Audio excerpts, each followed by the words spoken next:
A escola hoje não tem mais dia da mãe, dia das mães e dia dos pais. Dia da família.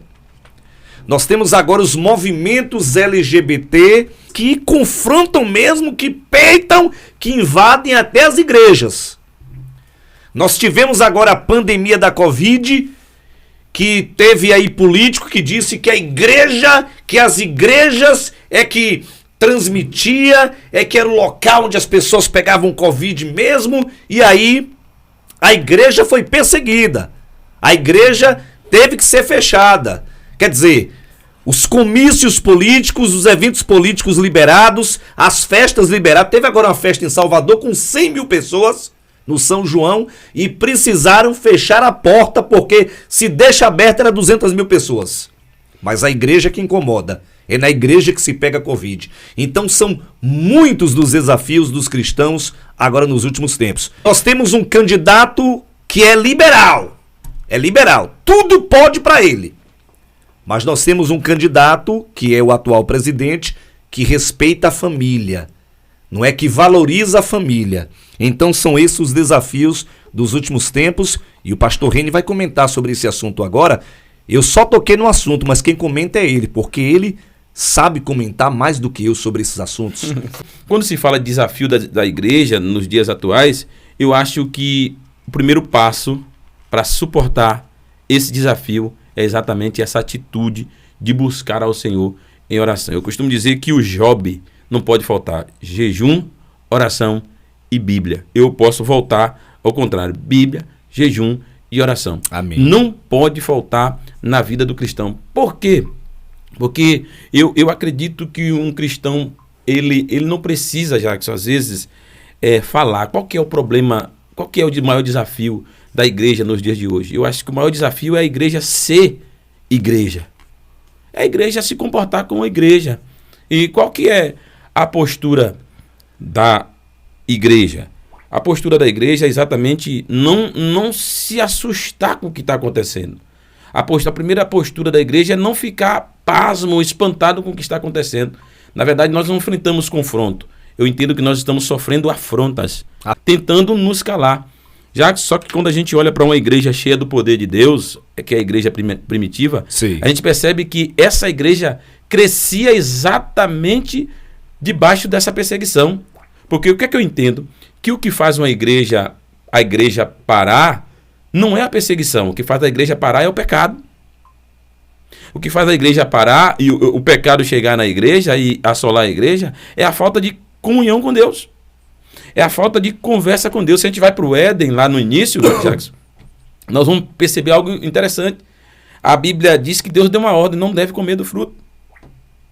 Eva, enganada pela serpente, foi e fez o quê? Comeu. Eva comeu do fruto. Eva fez o quê? Pecou, desobedeceu, porque a ordem era não coma. Adão vem e Eva diz, olha, eu comi. O que é que Adão precisava fazer? Orar. O que é orar?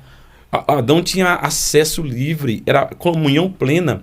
Adão sairia da presença de quem cometeu o pecado, de quem estava fazendo uma proposta errada, de quem estava... Vamos chamar aquele momento de afronta, porque é alguém já que falhou, desobedeceu a lei de Deus, querendo propor para você também uma atitude de desobediência. Sim. O que é que Adão faz? Deveria fazer? E até Deus.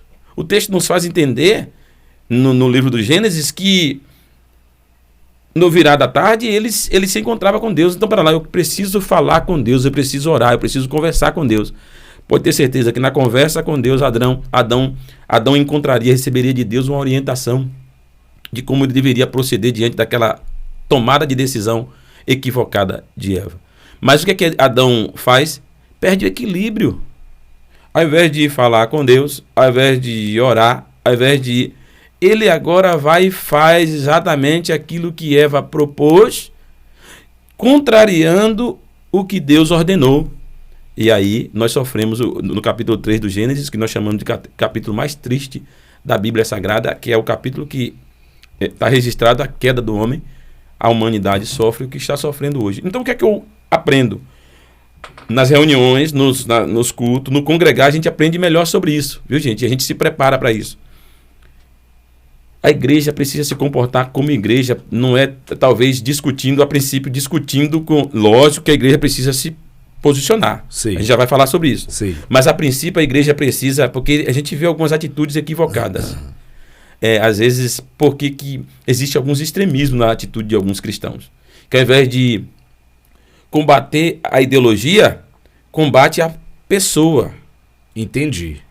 Jesus, ele ama todos, né? Ele não ama o pecado. Pronto. Só que existe do lado de lá também pessoas que querem nos calar mesmo quando a gente combate a ideia, o pecado, a ideologia. Sim. Só que a gente não pode entrar por esse caminho, nós precisamos encontrar um equilíbrio aqui. Eu vi o pastor Luciano falando muito bem, não vou nem buscar agora a referência bíblica. Se alguém quiser a referência bíblica sobre essa reprovação, a reprovação de Deus a respeito de algumas ideologias do dia de hoje, vá no vídeo lá, que tem a entrevista, um vídeo que antecede esse, acho que foi Semana passada foi 18, se não me engano. Isso. Vai lá e você vai ver, tem a referência, nós não vamos entrar aqui, que eu preciso construir um pensamento contigo aqui. Então, a igreja, ela precisa, o desafio da igreja, eu acho que não é nem o discutir sobre o que a Bíblia diz.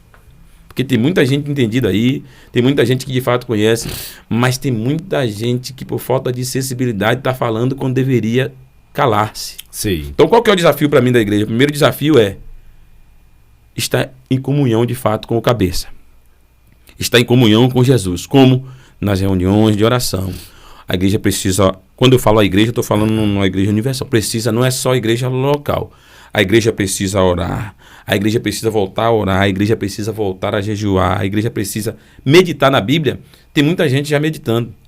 Mas tem gente que está pregando uma coisa e vivendo outra exatamente por isso. Ele não percebe que o conhecimento para pregar ele tem, mas ele não tem a estrutura para viver o que ele prega. O que está acontecendo? Descrédito ao Evangelho. Paulo escreveu na carta aos Romanos, capítulo 1, versículo 16, dizendo que o Evangelho é 17, o Evangelho é poder de Deus para a salvação de todos os que creem.